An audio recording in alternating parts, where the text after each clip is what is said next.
I am R. Elango. मैं are Elango वास्तव में इंजीनियर हूँ।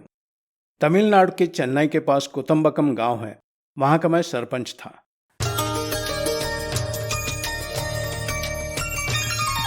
I was not happy because मैं संतुष्ट नहीं था क्योंकि मेरा गांव अच्छा नहीं था।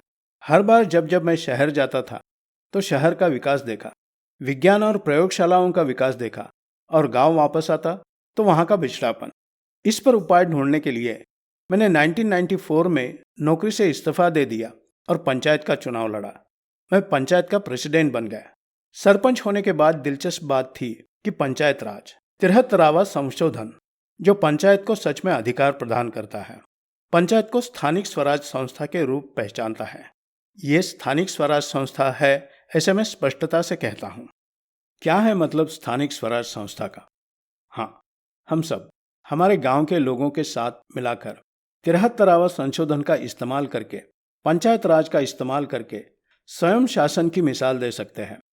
इसके लिए शुरू में ही मैं लोगों के साथ बैठा, समाज के साथ बैठा, और हमने 5 साल के लिए एक प्लान तैयार किया।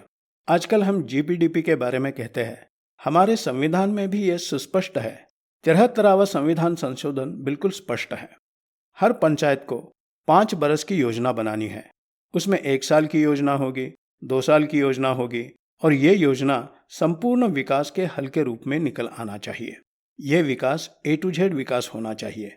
अब ये A to Z विकास क्या है? आम आदमी की दृष्टि से यह रास्ता हो सकता है, पानी की सुविधा हो सकती है, हो सकता है स्कूल या खेती, समाज होगा, यह लोगों का विकास में सहभाग होगा, मंदिर होगा, यही सब, पशु प्राणी होंगे और हरे भरे जंगल, यही सब। अगर इन सभी का समावेश हो तो यह है संपूर्ण विकास।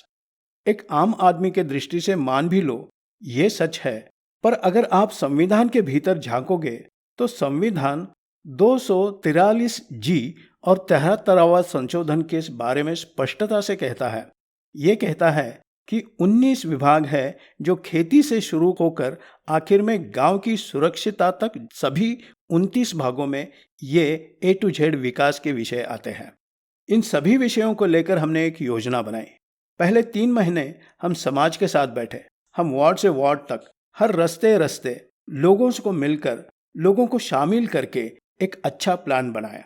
जब ये प्लान बनाकर लोगों के साथ हमने चर्चा की और लोगों के समझ में आ गया तो ये प्लान लोगों का प्लान बन गया। लोगों का प्लान बनने के लिए लोगों की प्रतिबद्धता तो अपने आप शुरू हुई। सरकार को भी शामिल होकर कुछ करने के लिए काम करना अनिवार्य हुआ। इस प्रकार सन 1996 से शुरू करके 2001 तक 5 साल में सामाजिक समस्याओं के लिए बदनाम गांव, संसाधन व्यवस्था के वजह से पिछड़ा हुआ गांव कुतम्बकम 5 साल में पूरे देश के लिए एक आदर्श गांव बनकर उभर आया। और इसका कारण है लोग, उनका सहभाग, साझेदारी, सरकार। इन सभी के कारण हमारा गांव कुतम्बकम एक आदर्श गांव के रूप में उभर आ रहा था। भारतीय जनतंत्र ने यह समझ लिया है, संसद सबसे प्रभावी जनतंत्र है। उसके बाद है विधिमंडल, राज्य विधानसभा। लोग हमेशा ऊंचे स्थान पर जाकर बैठना चाहते हैं। ये असलियत है, इसलिए वो अभी भी संसद और राज्य विधानसभा पर ही अपना लक्ष्य रखते हैं। अधिक सत्ता, अधिक सत्ता, अधिक सत्ता के लिए काम करते हैं। सचमुच लोग हमेशा सत्ता की ओर, ज्यादा सत्ता की ओर बढ़ते हैं। काम करने के लिए सत्ता, अधिकार और लोगों के साथ काम करने में रुचि में बहुत ही अभाव है, कमी है। हालांकि वरिष्ठ स्तर पर बहुत ही सारी चीजें होती है, लेकिन इस देश में पिरामिड का निचला स्तर विस्तीर्ण है, बहुत ही विस्तीर्ण। इसलिए ये नीचे से ऊपर होना चाहिए, और ये नीचे से ऊपर जाने के अभियान में भी बड़ी कमी है। हालांकि संविधान कहता है विकास, अधिकार का सौंपना, वित्त का सौंपना, ये सारी चीजों की कमी है। फिर भी इन सारी चीजों के साथ आती है राजकीय इच्छा। उदाहरण के लिए लेते हैं केरला, पश्चिम बंगाल, कर्नाटका भी। इन राज्यों में भी उनका विश्वास था स्थानिक स्वराज में, इसलिए उन्होंने सत्ता का, पैसे का, इन सारी चीजों का विकेंद्रीकरण किया, लोगों को सौंप दिया, तो अपने आप नीचे से विकास प्रक्रिया शुरू हुई। इसलिए मुझे लगता है कि राजकीय इच्छा शक्ति इसका प्रमुख कारण है। अब मेरे मामले में कुतम्बकम में बहुत ही मर्यादित सत्ता है। तमिलनाडु के अन्य गांवों को जो उपलब्ध है उतनी ही सत्ता मुझे भी थी, लेकिन हमने क्या किया? हम लोगों के साथ बैठे, मेरा समाज, मेरे लोग, मेरे स्थानिक संसाधन, तो इसके साथ हमने काम सौंपना शुरू किया और प्रदर्शन शुरू किया, उसका अमल शुरू किया।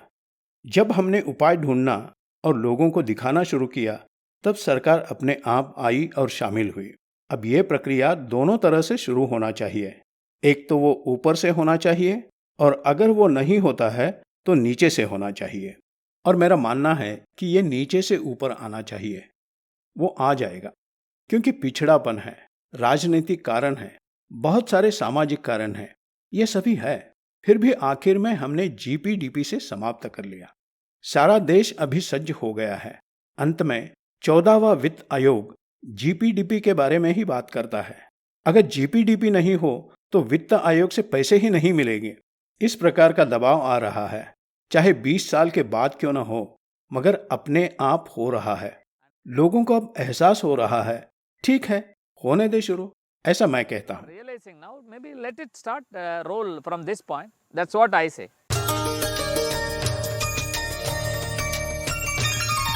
Now this is the time. यही वक्त है जब युवाओं ने आगे आना चाहिए। अब शहरों में विकास के और मार्ग नहीं बचे हैं। भारत जैसे देश में जहां बड़ी संख्या में आबादी है, बड़ी आबादी और बड़ी संख्या में युवा, इसलिए गांव ही अधिक सक्षम है। इसलिए लोगों ने, युवाओं ने यह समझना चाहिए कि गांव की क्षमता अधिक है। लोकतंत्र को ठीक से समझना चाहिए, लोकतंत्र में विश्वास रखना चाहिए।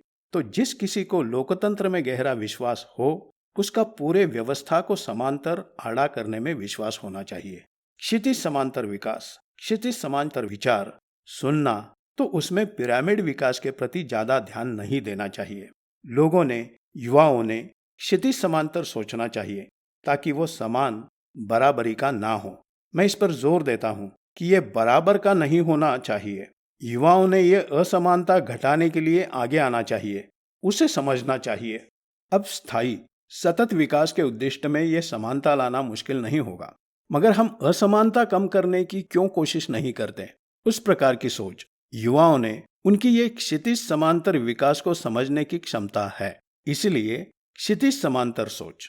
तीसरी बात, और ये बात जो कि तुम जानते ही हो, ऐसा नहीं है कि तुम जानते हो कि तुम अकेले व्यक्तिगत रूप में बड़ी चीज कर पाए, जबकि कोई भी व्यक्ति के बारे में, चाहे गांव का हो या शहर से गांव आया हुआ हो, गांव की सबसे बड़ी चीज है गांव का समाज, लोग। और गांव की दूसरी सबसे बड़ी चीज है संसाधन।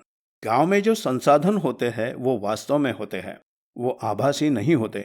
दूध, धान, कपास, घास, गाय, बैल, लोहा, पोलाद, पत्थर, जो भी देखोगे उसका वास्तव में अस्तित्व होता है, एक मूल्य होता है। अब जब यहाँ वास्तव में वस्तु है, तो उसका मूल्य संवर्धन कैसे कर सकते हैं? उसे किस प्रकार गठित किया जाए ताकि वहां सुंदर अच्छा विकास हो, ना कि अटकलें हो, अंदाज हो, अनुमान हो। इसलिए युवाओं, आप लोगों को मुझे जो सबसे बड़ा संदेश देना है, किसी अनुमान की चिंता मत करो। अगर आप गांव की तरफ जाओगे तो ग्राम केंद्रीय स्थायी विकास की ओर जाओगे, तभी तुम सच्चा विकास देख पाओगे। इसलिए भविष्य की चिंता मत करो, अंदाज अनुमान की चिंता मत करो। 100% उसमें हमारे देश के लिए सुरक्षा होगी।